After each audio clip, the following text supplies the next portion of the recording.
hello and welcome to this episode of the Payers and Players podcast. I'm so excited about this episode. This is probably the best episode we've ever done. I'm coming to you from the famous New York City here at LaGuardia Airport. And in this episode, we get to interview Roman Prokes. Roman is a racket, equipment, and technology expert. He's sought after by all of the professional players, Andre Agassi, Novak Djokovic, but also consults with all the equipment manufacturers. And so he's up on much of the racket technology. In today's episode, we focus on junior players and how we can optimize racket technology for the junior players in competitive tennis. We hope you enjoy. So I'm here with Roman. Roman, welcome to the podcast. Thank you. Really appreciate it. So to give everybody just a little bit of background, we came for the regular evaluation that Roman does for Everett, and it was as good as expected, but even better, I think. So Roman, before we start, we're going to do a warm-up, and then we're going to have a 5-set format. Tell us, for the warm-up, just tell us a good story. I know you work with a lot of pros. Give us a good story. You know, there is a lot of stories over the years. One that kind of stands out because I always loved stringing for the Davis Cup team. It was very, I'm come from different country. Originally it used to be Czechoslovakia. So, eventually to make it to the U.S. Davis Cup team, to be the one chosen one, for all this time, it was a lot of honor. So the best stories and the best experiences from my tennis life, I really come from Davis Cup. And the most interesting story is we played, it was in the late 90s, Gullikson was the captain, and we played in Palermo, Sicily against Italians. And it was Pete Sampras was on the team and Andre Agassi were on the team. So, so you go, and it's typically Italians. It was beautiful and great food and great cappuccinos. Everything was phenomenal, right? Till the day of the match. Right? The day of the match, I go I need to be on site really early to set up the stringing machine. So can you please pick me up at 6 a.m.? No problem, right? 6 a.m. comes, nothing. On and on and on. So basically then we had to get a different car so that I make it to the site in time. And also remember back then Pete Sampras would string with natural gut at really high tension. So it was a lot of pressure. He would string, 10 to 15 rackets per match. Wow, so I needed my time to do it. Right. So I come, I'm already a little bit late. I get to the site, I set up, I start stringing. They turn off the power. Turn on what? The Italians turn off the power because they needed to interfere with what we are doing. No way. So I'm standing there behind the electronic machine and saying, well, what do? I cannot string. So then the team comes about an hour later, and they want to go practice. And I go to Gully and say, Gully, I don't have any rackets because there is no power. Big panic. We had to go to ESPN truck because they have a generator. The second the Italian said, oh, no problem, we fix, no problem, when they realized that we can go and get a generator. So long story short, we got to the matches. Instead of having 10 rackets, I had 2 or 3 at a time. So were you just stringing as fast as he could play? As fast as I could string. So talk about tight shoulders, a lot of nerves. Andre Agassi running rackets from the court because also it was one of the coldest days in Sicily since Second World War. So then the string was breaking more often. It was 38 degrees, wet, horrendous conditions. So he would break every 15 minutes. So I had to string every 15 minutes. I had to go. And you can do a racket in 12 or 15 minutes, right? Not 12, 15, but also remember that's the racket that at Pizza. So he had tubing, he had the leather pads, thin natural. So it takes a little longer. At 80 pounds, so you have to be super, super careful. And normally it would take a lot longer. But, we did what we had to do. String as fast as he could play with it. Exactly. And, Andre running rackets over from the court. So it was a unique experience. Looking back, it sounds like a lot of fun. It wasn't at that moment, yeah. But anyway, that's one of the stories. It's a great story. Well, thanks so much. So Roman is an equipment expert. One of the things that Scott Colson, who does the podcast with me, we have for years wanted to find an equipment expert. Mm-hmm. You've got folks that are experts in technique. You got folks that are experts in the physical fitness of the game. We never could find an expert in equipment. Mm-hmm. And so I reached out to one of our listeners who you know well, and she said that you are one of 3 people in the whole world that can do what you can do.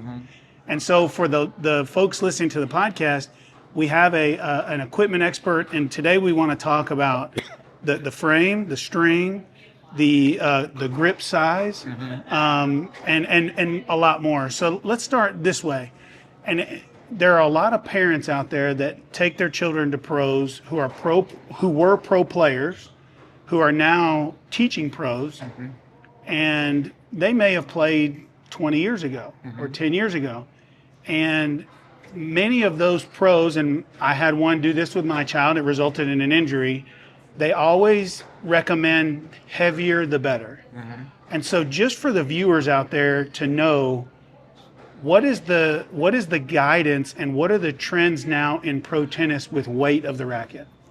What you are saying is exactly what I am hearing over and over and over again. And that's a little bit the biggest problem is not to put down the pros, right? But I always tell people, look, I am not a pro, so don't ask me kind of how to hit the forehand. I might have an idea. I've seen a lot of, forehands, backhand hit over the last 40 years, but it still doesn't make me an expert. Right. So I might tell you this is what I am seeing, but if you say, well, what should I do? I said, well, you need to go to the pro and ask the real pro, because the fact that I'm saying something is wrong doesn't mean that I can fix it. And that's from a technique perspective. That's from a technique perspective. But they don't tend to do the same for you, where they send the equipment to you. Exactly, and that's a little bit, to be honest with you, like the biggest problem in a way in tennis, in that the junior type of tennis, I see a little bit exactly what you are saying, because when do you become a teaching pro? Usually when you retire or a little bit later. So like you said, it's 10, 15, 20 years later than you played. Well, 20 years later, the rackets were very different strings, different weight, different balance, different different technique, different materials. So therefore, from your own experience, you have good intention as a pro. You say, well, we used to do this and it works, so why don't we do the same thing? However, the game is obviously, has changed 20 times in between. Well, and a kid may be 10 years old, right? So just because an athlete who is a physical specimen can swing a 300 whatever 40 gram racket doesn't mean a 10, 11, and 12-year-old can do the same. So what are you seeing from pros on their trends of weights, and then what do you recommend for a lot of juniors? As far as the pro tennis in general, the trend is always, and again, it might change, so it doesn't mean this is going to be forever. Right. But over the last quite a few years, the trend has been lighter, right? So it's the exact opposite what, sometimes the retired pro are trying to basically push the kids into. And what's the reason, right? If I go to, Francis Tiafoe is a great guy, friend of mine, love the guy, as strong as a human being can be. Right. Why does he play with a racket? And I'll give you now weights, but it's unstrung, right? Okay. So make sure that people understand that it's before you string it. So his racket weighs 306 grams. You would think a guy like that, of his, physique, that he could play 400 grams basically, because he's that strong. When we tried, his previous coach kind of said, listen, I think you are super strong. Why don't we add more weight to the racket? So we did about 3 years ago. We went to the 306. We added weight. So we went about 5-6 grams up, I believe.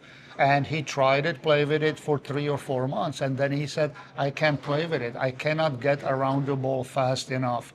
And that's just kind of adding 5 grams. He said 5 grams on a tennis racket is like crazy. Oh, it's a lot. But for a lot. guy like you said of his skill set, adding 5 and for him to feel that way, now let's take a 12-year-old who's 80 pounds and give him a 300 gram racket where he's using a 305 unstrung. Yes. But there are a lot of pros that recommend a 300 gram racket to a 12-year-old. That's funny. a little 12. Now, you mentioned earlier, you've met 12-year-olds that are 6 feet tall and fully grown. But when I picture a 12-year-old, I'm thinking pre-puberty. Exactly. It's funny that you say that, because sometimes, the pros, like I said, they recommend these heavy weights, right? And I always tell people, or for example, with the kids, they go, around that age of 9 and 10 with the average kids, right? They go, you need to play with a full adult racket, Sure. 27 inches, which that's great. But also you have to look at the kid because some kid at that age could be, 5'8", but the other one is 4'8". So there is a big difference. But I always tell people, let's say, so you have a kid who plays good tennis, trains well, and plays, let's say, with a junior 26-inch racket. And now from one day to next, you go, here, you need to play with 27 inches. You added 1 inch longer racket, means heavier, longer, bigger grip. And now the next day you give him the racket and you start yelling at the kid, what are you doing? You are not getting around the ball. You need to do all these different things. I said, imagine I take a 28-inch racket, go to Federer and say, go play. And he is as good, obviously, as anybody. Yet the difference between 27 and 28 would be tremendous. He wouldn't be able to handle it. He wouldn't be able to. But we do it with kids, play no problem. Yet we go to these little kids and act surprised that they don't play the way they are supposed to play. So the weight, the length of the racket, all of it, it's almost more important with these little kids because to them the difference is even bigger than to adult. Yeah, makes sense. So then so that's weights, and obviously the trend is trending downward. Talk about string patterns, 16 by 19, 18 by 19, 16 by 20, and 18 by 20. I think for a lot of players, the pattern is almost an afterthought. What is the pattern that, and I've heard you on other podcasts mention 18 by 19 and 16 by 20 are probably the ones you lean towards. Mm-hmm. But for parents because the people that listen to this are mainly, they're dealing with juniors or maybe their child's about to go to college, right? Got it. So what do they even need to focus on these patterns? Basically, if you are talking about the juniors, don't think about it. It's too complicated, it's too difficult, it's almost at that point, it's still irrelevant. So when should you start thinking about it? When you say, let's say my kid is going, your son, for example, he's 16, he's a great player. We just went on a court. We've seen what happens on the court. That's kind of the time, let's say we ended up with one racket that we think is going to work better for him than the other ones. He still has to go and, test drive it kind of on a hard court and with his own coach.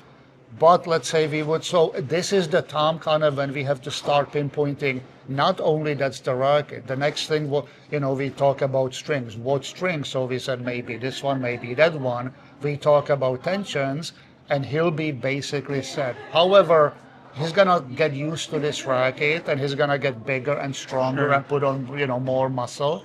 So let's say 6 to 12 months from now, we might revisit this whole thing, go on a court, and we're gonna say, or you're gonna tell me basically, look, I'm really loving everything what's happening on the court. It seems like the ball is, he's missing a lot. He seems to be like holding back. He's afraid to hit. So currently, what are your options? Well, you have open string pattern, 16 by 19. Generates a lot of spin. It's a great kind of 80% of the racket are 16, 19. Right. What's the next option if you say, well, the ball is flying, my son is holding back? Well, you need to go to 18, 20. That's too different. It's too much of a difference. It's a different because you go from a wider pattern to a real tight pattern. It's like going from minivan to a Porsche, kind of like that much of a difference. Not good, not bad, but very different. And that's kind of where the 18, 19 or 16, 20 comes in. More companies do it. The biggest story. So 16, 19 would be on this end. Correct. And 18, 20 would be on this end, and 18, 19, 16, 20 would be more in the middle. And how did we come up with it? I was actually, when Andre Agassi was coaching for a while, Djokovic, right? So Andre called me right away. He said, look, I'm working with Novak. What do you think about his racket? And it was funny because obviously, I worked with Andre for many, many years. Sure. But I already kind of had something in mind watching, Djokovic play in life, in real life or on TV, that his racket back then was 18, 20 and kind of heavy, right? Pretty heavy still. Okay. So the guy had 15 Grand Slams. So who am I to think that I can give him an advice what to do? But Andre opened the door because Andre said, there is something missing. I don't like something. And I kind of already thought in those terms because it was sometimes, the game is changing. So you need to change with the game. Sure. And if we would go to 16-19, Novak would hit 2 balls and say, I can't play with it because it's too much of a difference. Right. And that's when we basically, with me and Andre together and with the help I've had, we came up with this 18-19. We thought about 16-20, but in his case, the 18-19 was a better solution. It's a good balance. It was a good balance. Yeah, and we made some other changes. One of them was make the racket noticeably lighter so he can get around the ball. And basically the reason was Can so you that talk he can... about the weight that you went from to? You went from He what was pretty to what? heavy. He was like 335. Unstrung. Unstrung. Everything, whatever I'm telling you, is always unstrung Okay. because that's when I customize the Yeah, racket, sure, right? sure. So he went from about 335 to we went down to 327. Oh wow, that's a lot. However, we kept the same swing weight. We extended the racket a little bit by a couple millimeters, which couple millimeters is gonna sound like, well, that's nothing. On that level, on a tennis court, that's a lot. So what made you decide to make it longer? You extended the racket, you made so it that longer. he can beat Nadal on a clay court at the French Open. Because it was that one shot that was kind of... What was that, like the high ball? Exactly. The high ball on the forehand, Nadal's ball is always heavy and high. Bouncing over your head, yeah. With that regular length racket, 18-20 string pattern, and the heavy weight, all you could do, no matter how good you are, no matter how strong you are, you could hit the ball down the line. Sure. And Nadal knew it. So that allowed he would him be to there pull it back already to the- waiting. This way, we said, how do we open up the court so he can go short, cross court, out wide, get around the ball, still generate a lot of spin, and open up the court for the follow-up shots. And this setup did it. Well, it's those little differences. I don't think people pay enough attention to how much the pros are looking for those little advantages. What did you watch that match, and do you remember the one ball when Djokovic was able to go cross and Nadal expected line and was surprised? I wasn't surprised because No, you weren't. I wasn't but surprised. were you waiting for the moment Maybe to watch Nadal was surprised, yeah. And I really love Nadal, so I hate to. Well, no, I mean do you're it helping to him, everybody. right? Yeah, I love it. But it was kind of interesting because we set up this. Because even when you go and do this play testing on that level, you have to be very careful how you play test. What do you mean? Well, because it's a lot of psychology goes into it, right? So what we did, and I don't know if you have time to go over this story, but let's say I was in Florida working with pro players, so I couldn't go to Monte Carlo with Andre to do the play test on court. So we prepared 24 rackets, 3 sets of 8. And then Andre said, okay, so I have 24 rackets. What do I give him first? What do I give him second? What do I give him third? So he wanted you to tell him the order.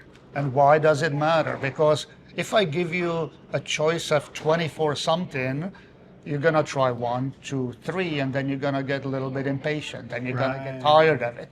If you are now on number 18 and it's not helping, you dismiss this whole thing. You said, you know what, forget it, I'm not doing this. This is a waste of time. So I told Andre, but also you don't want to get the best racket the first one, because then in your mind he's going to be saying, well, what about the other ones? Maybe I should have tried more. Yeah. So you have to be really careful how to do it. So we set it up kind of, I said, look, give him the A that we all think are not going to work, because we did different weights, balances, different things. So they all were supposed to help. However, we kind of thought, those, I don't think that's going to be it. So I said, give him those, because probably within 10 minutes you'll be done with them. And we wanted him to say, this doesn't work, don't like it. Funny enough, that's exactly what happened. The second set was, I said, now give him the one that we think he's going to like, because you want to make it pretty quick to get to the solution. Yeah. So Andre said and gave it to him. And he asked me before, what do you think he's going to like? Because then between the... Everybody probably asks 9, that. 10, 11, 12, 13, 14, there were still minor differences. I said, it's impossible to know. It's like a betting But you man. know it But when I you said, see look, it. if I, from my guess, I would probably say number 12. So Andre calls me to Florida right after. And he said, guess what happened? I said, I don't know. Did he hate it? Was it a waste of time? He said, no, with the first 8, 10 minutes, it was done. He went to number 12 quickly, number 9, 10, 11. Number 12 hit it with 3 minutes. He said, I'm done. That's my racket. Throw the rest into the ocean. I don't care. We are done. I was lucky there with that 12 on 12. But basically, we really thought that the second series F8 is going to be it.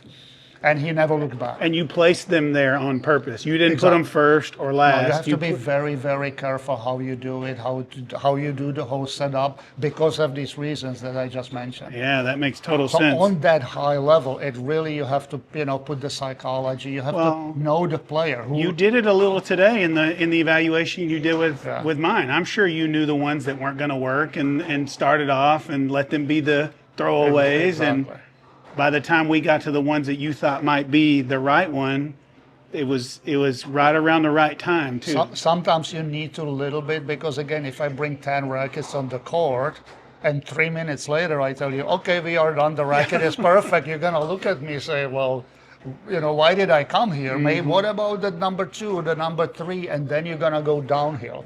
So sometimes you gotta be, and again, I might be surprised. Did you learn that from doing that? Did you learn it? Learn from it. Yeah. So Exactly. you did it for a while where that happened, and you go, okay, I got to change this. 100%. I made all the mistakes there are to be made, and I learned from them. But also, I just came back from Orlando. I was there at the player development whole December, which is always the highlight of my year, because working with the pros there, with the coaches, it really is amazing. I absolutely love it.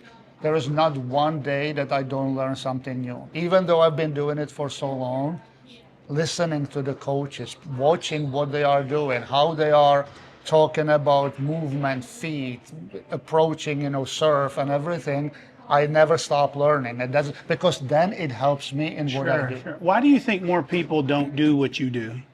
I have no idea. I mean, I really genuinely, I think some people do it. Sometimes, look, if you would ask me 25 years ago, I would have not had enough experience maybe to do it on such a broader scale. Sure. So it comes, you learn, and it's really more, I know what I don't know, which is a lot of things, and I think it's always that little bit interest in learning more, being open-minded to I need to learn. Yeah. So I think that has a lot to do with it. So talk to me about current trends in string choices, right? You've got, and I want tension, but also material. So whether that's soft poly, hard poly, some people doing hybrids. What are you seeing is the trend that, like you just left USTA, and when you deal with high-level junior players that you're seeing? With strings, there are so many strings out there, so we could really be sitting here for a long time and talk about it. But again, it's easy somewhat to simplify it, right? So basically, like you said, if I start talking about, this specific string and that specific string, it would be endless. Materials, then. However, materials and trends, that's kind of simple to do it, right? Because when you are playing with young kids, 7, 8, 9 years old, I am of the opinion that they should not use polyesters. Poly is great, phenomenal, gives you spin, gives you control, doesn't break, so the parents like it because they don't have to spend a fortune on restringing rackets. Yeah. However, your kid is in danger of getting injured. And say that again. Say the ages again. 8, 9, 10 years old. Again, it depends I know on the size and ability. But I would say 8, 9, 9. Till that age of 10, I almost think in tennis it should not be allowed, because I've seen way too many injuries come from. So would you go just straight different- multi? Straight multi or natural gut if the parent makes. I love natural gut. Look, my daughter used to play tennis before she switched to squash. And people were asking me, why do you string with 17 gauge gut? She's only 6 and 7. I said, first of all, she'll never break it, so I'll do it twice a year. Right. Then I do the stringing, so I don't have to pay myself, so that helps. But again, I want to protect her health. Right. So I think natural gut is the greatest thing ever, especially for the smaller kids. So how is natural gut different from multi? Natural gut is a natural fiber, so it really is the most absorbent material, that it's much easier on the arm. Multi is a very close after it. So the gut is by far the best. There is nothing comes even close. However, if you don't want to, let's say you live in Florida, it's hot and humid, it makes no sense to have natural gut there. Right. So you go to soft multi-filament string, and all companies make really great ones. So it doesn't matter, Wilson Technifiber, NXT, and bunch of all good of ones. those are fantastic. So use that for the younger kid, and you might even go a little bit higher tensions because the soft string is not gonna hurt you. So you don't need to do it super soft because then the ball will fly. So the rules on when people go looser cut in poly, if you're in multi, you can still go a little tighter. Exactly. So then, let's say, and what we're talking about are in averages, right? So obviously there are 11-year-olds they are huge and world class, but we're talking like your average 12-year-old, 10, 11-year-old starts breaking a lot of multi-strings. Maybe they're top 100 nationally. So now do you say go maybe poly in the mains, multi in the crosses, or do you go straight poly? At what point do you kind of work them there slowly? We usually work them there slowly, especially like if it's kid that I know longer and I work with them for the longer time. So we start full multi, full natural gut, all multi. Right. When it gets to the point that you say, look, your ability, your body is bigger, stronger, you are taller. Than what the string can handle. Your ability is better, and now you might benefit from adding to more control, more spin, hit a little bit heavier ball. We keep the soft string, the multi or the gut in the mains, and put soft poly in the crosses. Because you still kind of feel 75% what's in the mains.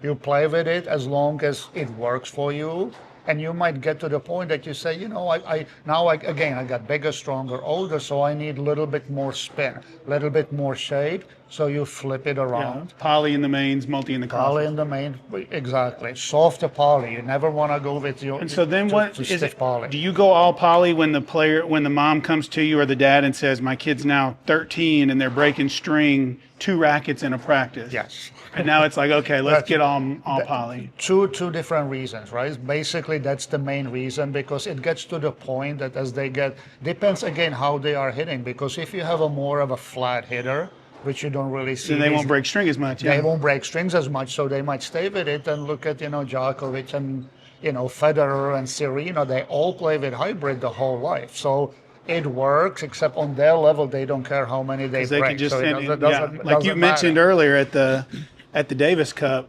I mean, literally, he's bringing 12 10 to and 15 rackets a match. That's pretty normal on that level. So they can play with whatever material they want because it's just getting strung over and over. However, basically, so at that age, the 12, 13, let's say, when it really becomes an issue that you break too often, or you say, look, the ball is flying a little bit too much, I need a little bit more control, that's when you carefully pick a soft poly. Again, every company makes it, so I'm not going to promote one over the other. You don't go with just the stiffest poly. You want something super soft. You don't want to go to stiff poly, and that's a little bit what a lot of parents make a mistake. They go to stiff and thick poly, like a 16 gauge, because they said, it never breaks, so we don't have to restring, because that's asking for trouble. Well, something's breaking, so if it's not, it may be the child. Yeah. Exactly. All right, so set 2, little different questions. So when you talk preventing injuries, we talked about there's 4 parts of the racket: grip, weight, string, and length. What are the most common things you see that are done incorrect by parents of junior players? I'm not talking like your average club junior player, but like one that's traveling and wants to be really good. It's probably a combination of all of those, because once you get a little bit on that higher level, you are playing now kids that are also on a higher level. Right. So if you play, let's say, with a racket that it's still shorter, or that it's a little bit too light, or as you think it's too light, if I put a heavier racket in your hand, you're going to say, ooh, I have more. It helps a lot. So sometimes people rush too soon to a heavy racket because they pay too much attention if you're 9-year-old or 10-year-old won or lost, which to me it's almost irrelevant at that point, right? And most really good coaches will tell you it doesn't matter. It doesn't matter. You want to learn the game, you want to build the basics. So they rush to those too heavy rackets too soon. And the second one, and I understand it because of the expense of the stringing, that they go to full poly or thick poly way too soon. Those are probably the biggest 2 issues. Yeah. So at what age development and weight maybe of the player does it make sense to maybe customize the racket and do some like lead tape, or do you think they got to be really good for that to matter? I can just tell you one example. My friend who actually owns a couple of beautiful tennis places in New Jersey, his son is a great player. He's actually of the same age as your son, and I believe even they know each other. But his name is Zen. So Gordon, his dad, basically he loves tennis and he's really into it, and he invests in technology in tennis, and Right. Djokovic stays with him, so he knows everything about tennis. So we kind of almost developed a recipe how to do it, what to do it with his son, because the dad was so into it, right? Right. So we really started with him when he was small, and we would go, let's say 25-inch racket was too big, but he couldn't play with 23 because that's too small. So we would go 25 and cut it down by half an inch, yeah. cut it down by, let's say, an inch. So we would go 24, and because he has good means to be able to do it, we would actually go quarter inch at a time. So that was really a recipe. We would go 24, play 3 to 4 months with it, and then add 3 grams. How old was he at this time? I know I've worked with him since he was 6, 7 years old. I'm just trying to give basically. the people listening an idea of, he was 24, so I would imagine he'd probably been 7-ish. Yes, exactly. Somewhere around there. And so then you were going 24 and a quarter, then 24 and a Quarter half. inch at a Yeah. time. But before we would go from 24 and a quarter to 24 and a half, because again, that's a little big jump for a small Sure. kid. So we would do 24 and a quarter. 3 to 4 months later, add 2 to 3 grams. So So now you added the kid- weight before you added the the length. kid is now used to the 24 and a quarter.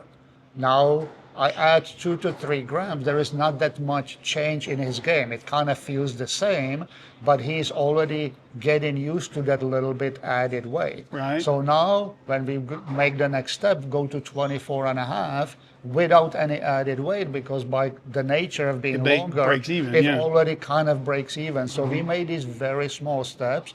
A lot of people probably don't want to do the quarter inch. I would highly recommend do the half inch. Even if because it's really not that expensive. You don't need 10 rackets. You don't have to do it every 3 months. So it's not that expensive to go in the half-inch increments with Sure. that occasionally adding a little bit weight in between. Well, and kids at that age don't hardly break string at all. And so Exactly, it's not, exactly. like you said, not expensive. But so now let's say he made it to the 25, but then he's going to go from playing at that time orange ball to I'm going to now play green ball. And then, so now we're working into a 26 probably. And then you go, okay, now it's yellow ball time. Did you just go quarter inch all the way, 25 and then 26? And then We went quarter inch all the way up. all the way up, and then basically That makes a lot of sense. Even now, because So when you say you would add the 3 grams, then would you pull the 3 grams off when you added the when quarter we inch? added a quarter, well, we would go to new racket. So the new racket, that's right. because we needed the longer one, so we would not add the Oh, weight. good point. So you're It you're would cutting not off add every time. exactly. Got So, it. Got it. And also basically till this day we continue this whole process. Not now he's with obviously adult 27-inch racket, but we are continuing the same process, not with the length, but with the weights, because he happens to be he has great hands, right? So having great hands is great in tennis, but there is also one danger, because if his racket is a little bit on a too lighter side, he gets very handsy because he has great hands. Right. So we almost add like 2 to 3 grams now to make him a little bit uncomfortable, because the little bit uncomfortable means he has to go and play the right tennis. Because if it's too light, it becomes a toy that he can play That makes around sense. with, and you start Bad kind of habits.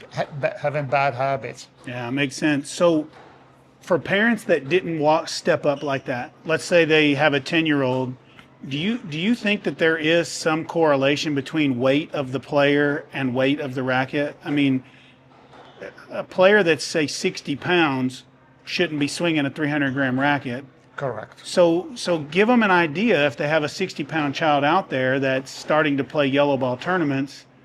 I mean, I guess the lightest they can go with is 270. Is that the lightest option? To be honest with you, I don't have the exact numbers, and that's something eventually that probably from my side it would be nice to kind of put a little bit the numbers together so that it becomes easier. General guidelines, It's yeah. kind of a guideline, and just it's a general guideline. Every kid is different, but basically what we do with kids, when they go from that age, that 10 to 11, something depending on When the they start size. playing like green ball to yellow turns, yeah. When we go there, a lot of times we go to 26.5-inch racket because that step from 26 to 27 is just enormous. It's huge, yeah. The ball is now heavy, it comes quick, and you can get around the ball. So that in between step, when we go to 27-inch racket, the lightest ones available. Again, every company makes them. They are the 260, 270, 265, 260 right? to 270 grams.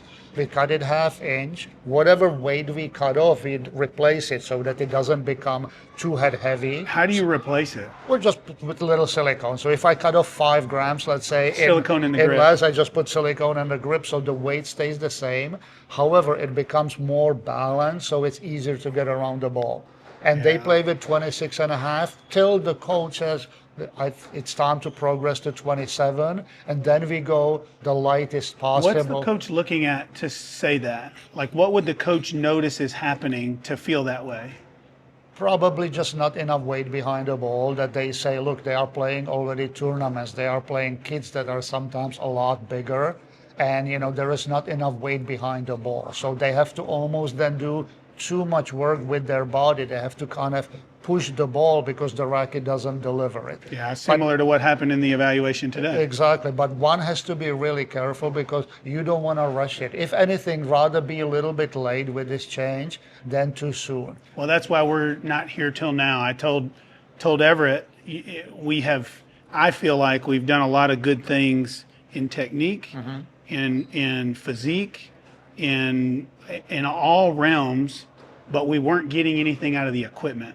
Correct. But I wanted to, and we erred on the light side, which may have actually been, we were too light, which resulted in no injury, but at the same time, it also resulted in longer matches. Correct. So it could have, which could have more injuries. Right. Yeah. So you kind of need that balance of, not too light, because then the matches last longer, but not too heavy because then you can't swing it for long periods of time. It's a little bit, if you do, basically too light, the result could be now you have to play harder. You have to use your body more. You have to physically, hit the ball harder, push the ball harder, because you see there is no result. I cannot hit winners. Right. I cannot get through the court. So you start overdoing it with your body. The same thing can though happen if the racket is too heavy too soon, because you have to work way too hard generating, getting around the ball, hitting it at the right time. From a muscular Exactly. tendon standpoint. So you really, that balance is there, and I know that, not everybody knows exactly, but you kind of see your kid. You already knew it with your son. Maybe you didn't have the kind of to say, this is the racket for you, but you knew that, he's working really hard and nothing is...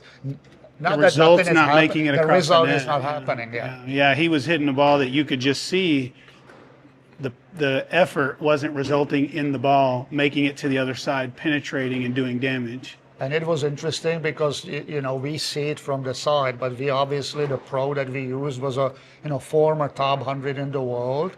And I always look at also what happens on the other side of the court, because if I just looked at your son, it was amazing. He was hitting great. He was, huffing and puffing. But then the pro is no crushing problem. The ball. Yeah. And the pro is kind of standing there, not breaking a sweat, and he's, just kind of blocking the ball back, and nothing happens. And then, the pro told us right away, and that's why it's really important for me to have a great pro on the court, because I can't do this alone. This is a team kind of effort.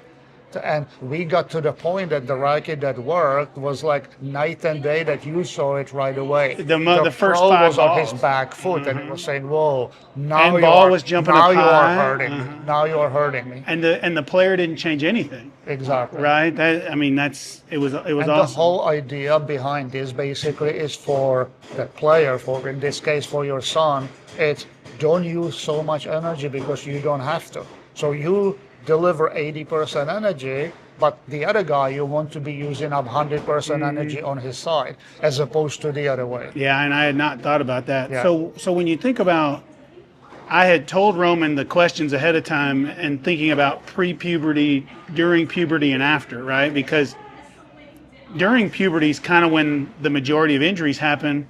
But one of the things I'm realizing, Roman, is the way you handle the evaluations is it doesn't really matter to you whether they're pre, during, or after, Correct, because yeah. you're going to follow the same recipe, watching them on court, watching how they Exactly. operate, and then make a recommendation. And because you're stepping up the links and the weights, there's really not a pre-puberty, during, and after puberty recommendation. That is correct. Yeah, but when I saw that pre-puberty during because I never really thought about it in those terms, and I really couldn't give you an answer that way because, like you said, it's more the recipe is followed from young age, 7, 8, 9 years old, all the way to the pro player.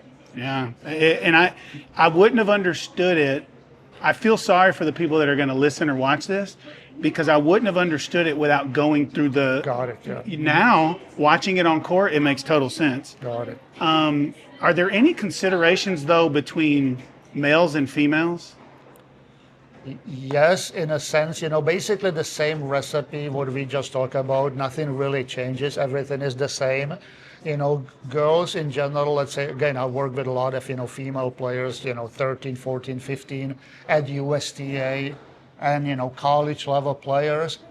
In general, they hit a little bit flatter ball, Right. a little bit different shape on the ball. So then the result, like the type of racket, sometimes we end up with a different type of racket, possibly different strings, possibly different tensions.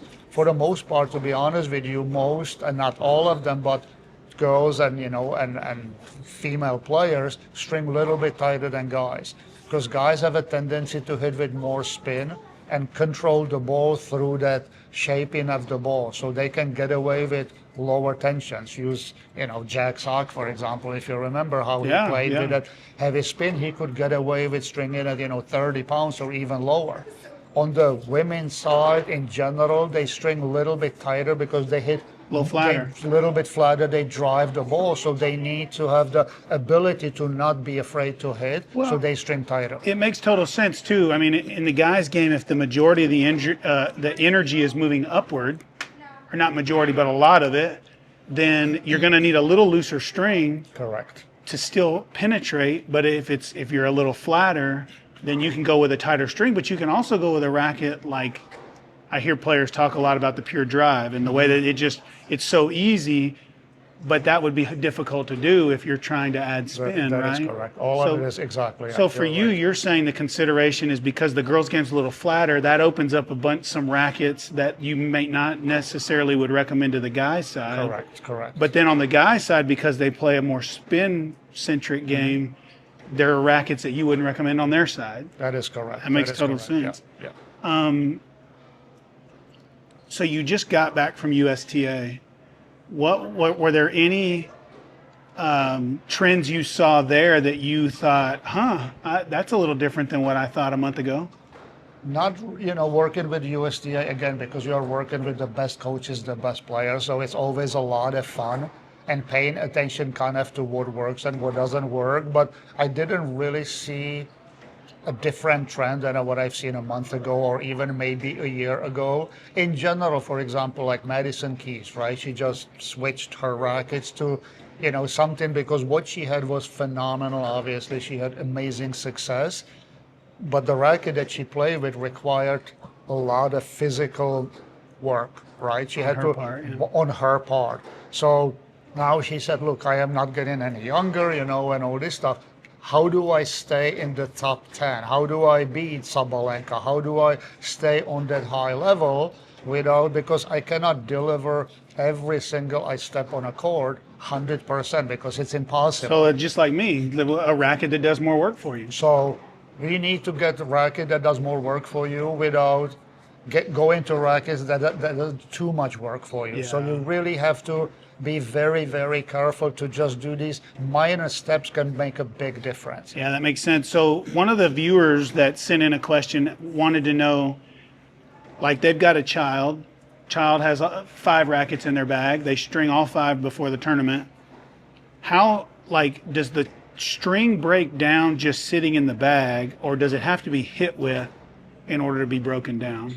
It does break down a little bit sitting in the bag, but again, a lot of times people a little bit overthink it, and it's maybe they are just not sure what to do, what not to do, so you end up doing too much and overthinking it a little bit. So I always kind of had in my, in my business in general, even at my, business money part and all that, kind of the KISS rule, keep it simple, Yeah, stupid. Yeah, right? keep it simple, stupid. Keep it simple, stupid, because if it's not simple, it gets complicated. I tend to think a lot, so then I can't sleep. If I can't sleep, I'm doing something wrong, right? Got So it.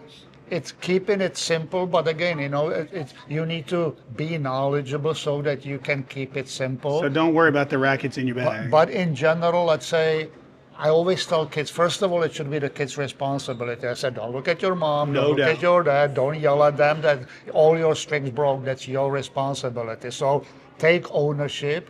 But it means, look, you have a big tournament. You are traveling across the country somewhere. Make sure your rackets are strong. You don't go there and now you say, oh, three, rackets are Well, and I think broken. this person's more talking about they string the racket, Yeah. but then it just sits in the bag strung. You are perfectly fine, unless you don't leave the bag don't go to Arizona and leave it in a trunk, because you're gonna lose probably hot. 20 Yeah, yeah. pounds because it's too hot, and on and on. Don't you go somewhere up north, don't let it sit in a car because it's gonna freeze. Right. But in the normal general condition, You're if you fine. prepare for the tournament, you are perfectly fine. One thing that I always tell people though, if you have 5 rackets, why don't you string 4 and string one of them 2 pounds tighter? You never know what's going to happen. Maybe you're going to go there and instead of 60 degrees, it's 80. Or you go to altitude, the ball is flying, you are panicking. Oh my God, where do I restring the racket? It gives you a little bit of that A security, backup. that little bit backup to say, oh, you get nervous, you get really tight, the ball is flying.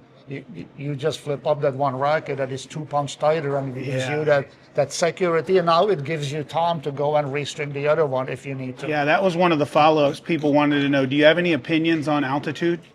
We went and played or Everett played a tournament at Bogota, which is 8,500 feet. We played Davis Cup in Bogota, so Yeah, I so- couldn't breathe.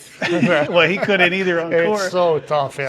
So like if you go to Denver and it's say 5,000 feet, I mean Bogota is nearly double that. What do you say like per 1,000 feet, maybe 1 pound? There's really no research on this. Not really, because there is not enough research to be honest with you. But in general, you need to go tighter. I remember stringing, at Indian Wells, which is really not that high, but it's high Like enough. Vegas or something. yeah. Exactly, and the players would always complain that the ball flies, the ball flies.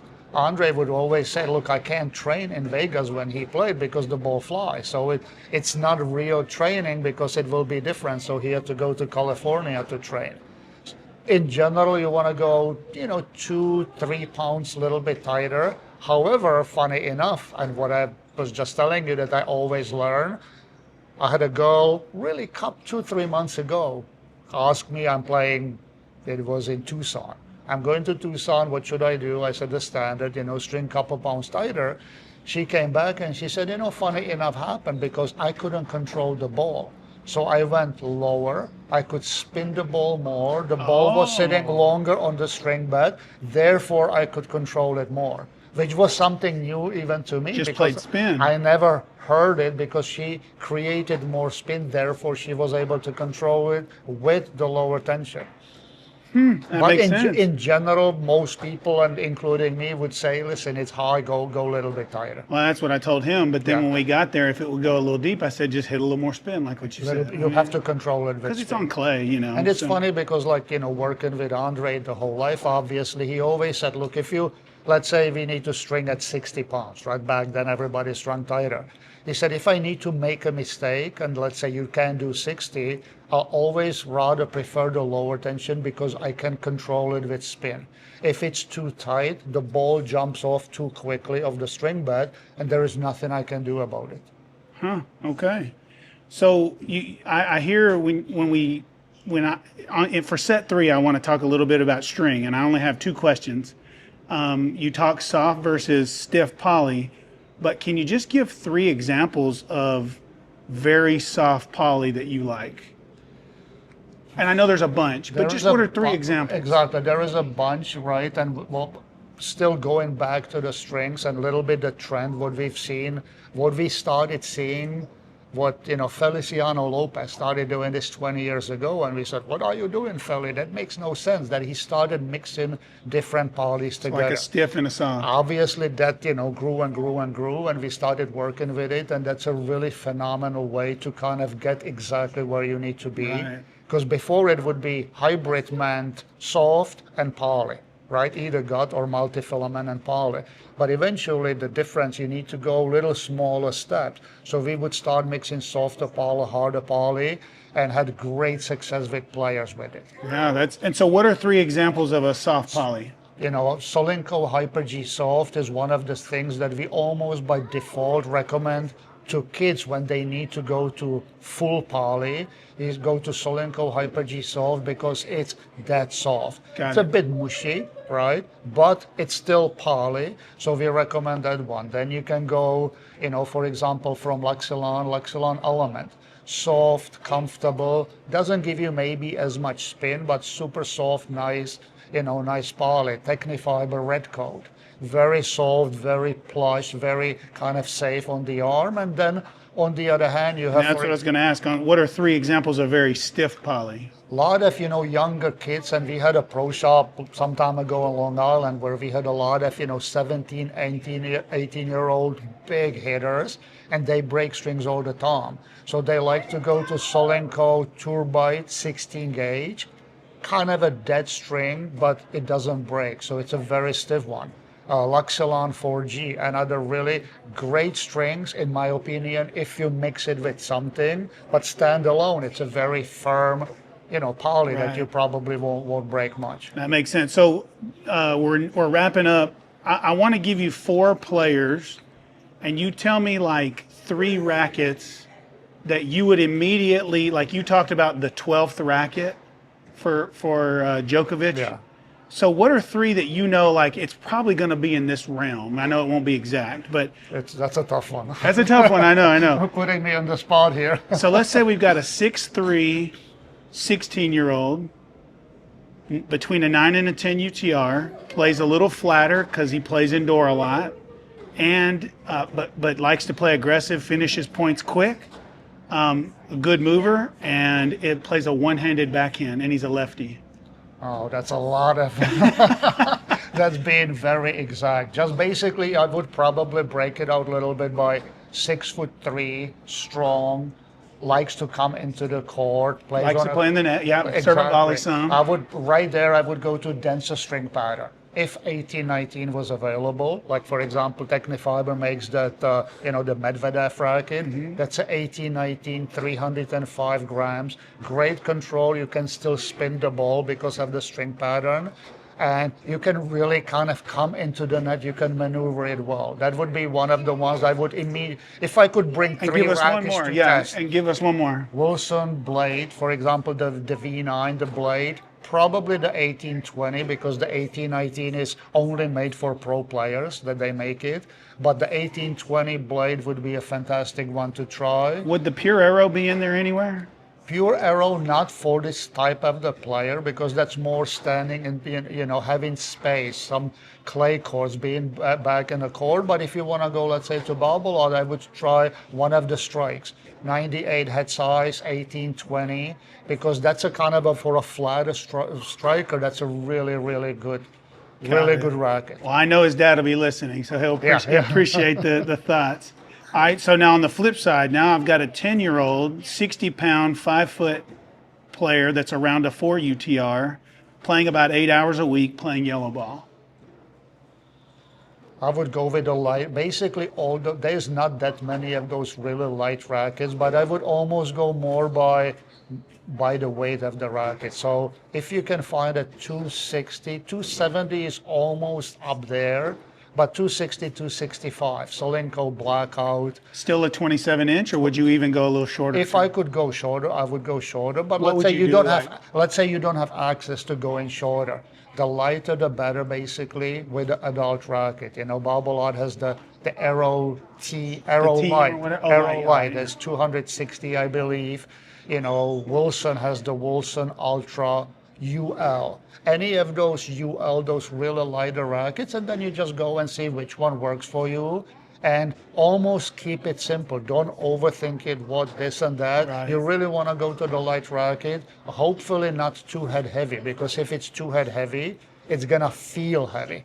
Right. And then if those folks want to know about string, they can go back in the earlier in the episode. Correct. So what about a 12-year-old boy that's ranked number 1 in the country, a grinder, good mover, but has had shoulder and elbow injuries?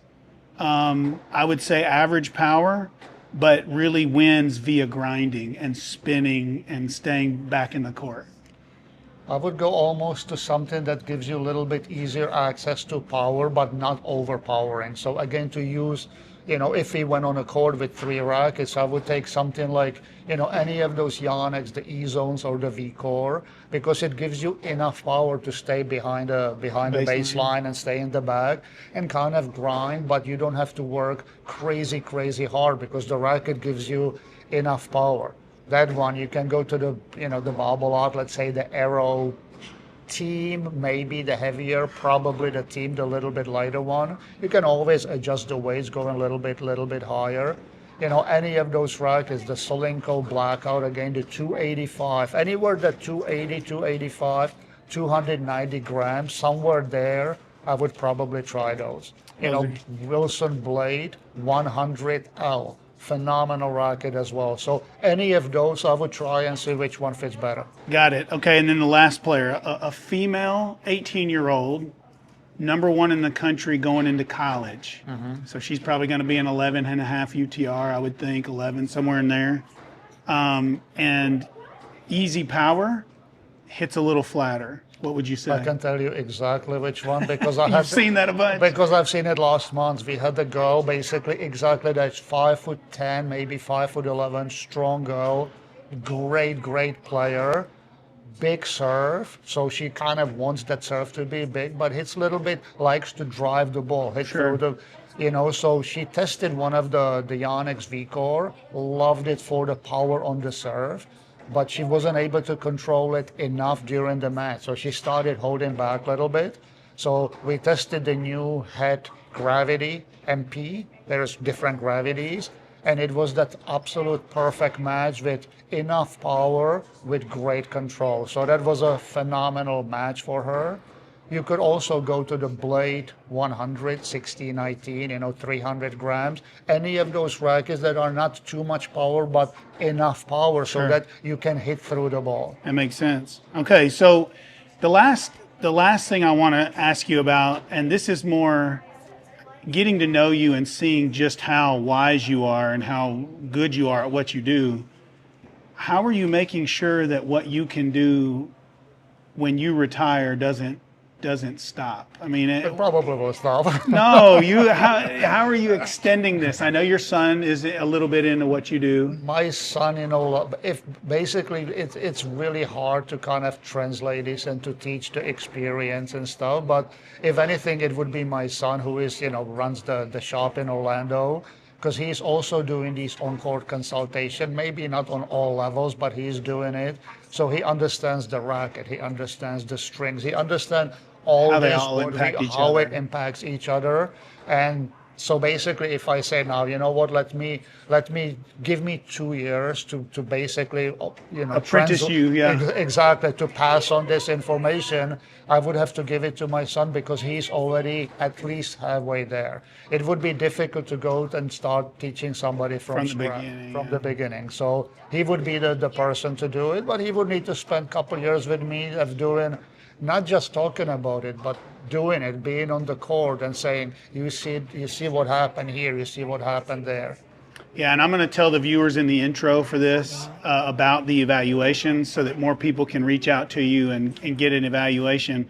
But can you, just to wrap up, can you tell folks about some of the consulting you do with racket companies as they build their rackets? Because I think it's really interesting that racket executives from all over are coming to you and saying, tell us some of the things we can do to make our rackets better. Over the years, you work with a lot of different companies, and sometimes they don't want to go outside of Their company, their right. company kind of, but it's not that I take credit for I did this and I did that. Sure. For example, but I do work very closely with Solinko. Again, it doesn't mean that I am pushing Solinko on everybody, because whatever racket works for the player, it's perfectly fine. So we had these conversations over the years with the companies. The 1819 kind of interesting. It was the conversation we'd had, and sometimes the conversations are not the most friendly because it costs them money to make a new mold and on and on and on. But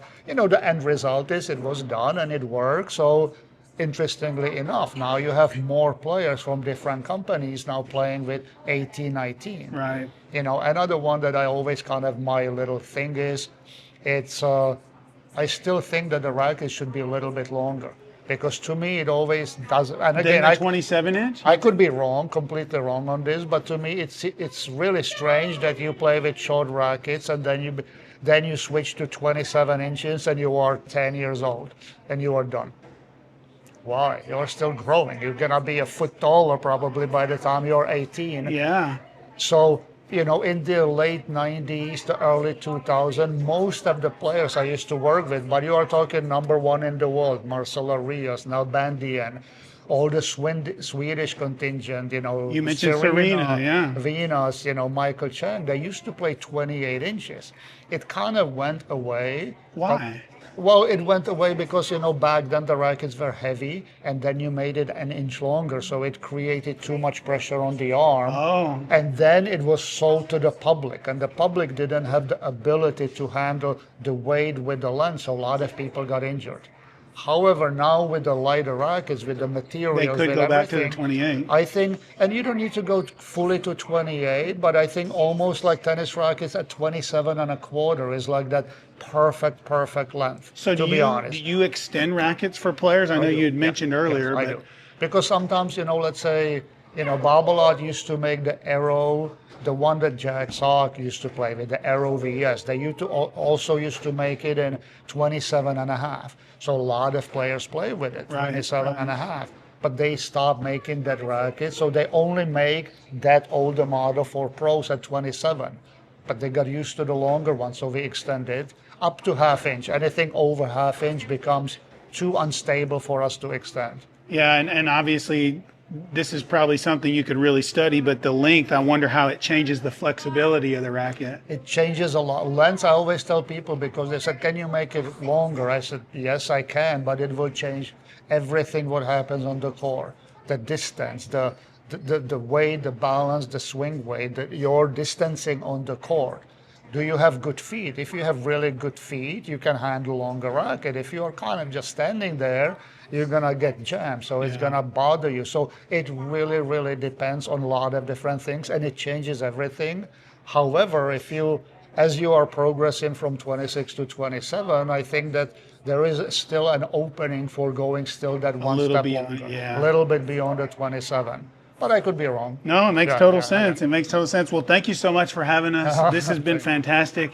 I know that you probably would rather be at home, but you stayed afterward to record the podcast. We work at this club anyway, so I would still be here. Well, parents will really appreciate it, and I'll put in the show notes and all how people can get a hold of you, just so everybody else knows.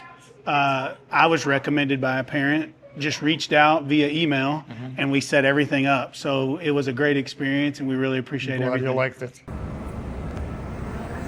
So what you see here is Roman's office in New York City in Manhattan on 51st Street between 2nd and 3rd. Really a cool space. As you come down the steps, you can see Everett let me in the door there. And you can see the shop is kind of your traditional tennis shop, but then the deeper you go in it, you realize it's not traditional at all. They've got 3 Wilson stringers. There's Roman's wife and Roman stringing rackets. But the deeper you get in the shop, the more you realize this is actually like a scientific lab. And so on the left side, you can see Andre Agassi's got his own space, and Coco Gauff on his computer there. He's got all of the custom setup for everybody's racket. On the right, he's got the molds so he can make grips and so much more equipment. I mean, it was unbelievable to see somebody who could manipulate a racket the way that he could and the equipment that was required to do it. We really had a good time seeing all of what he did.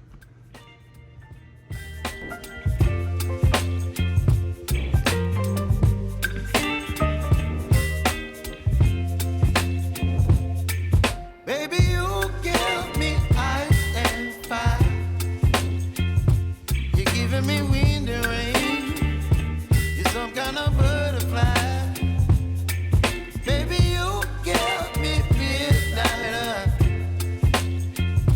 You whip up my appetite. Don't leave me here high and dry.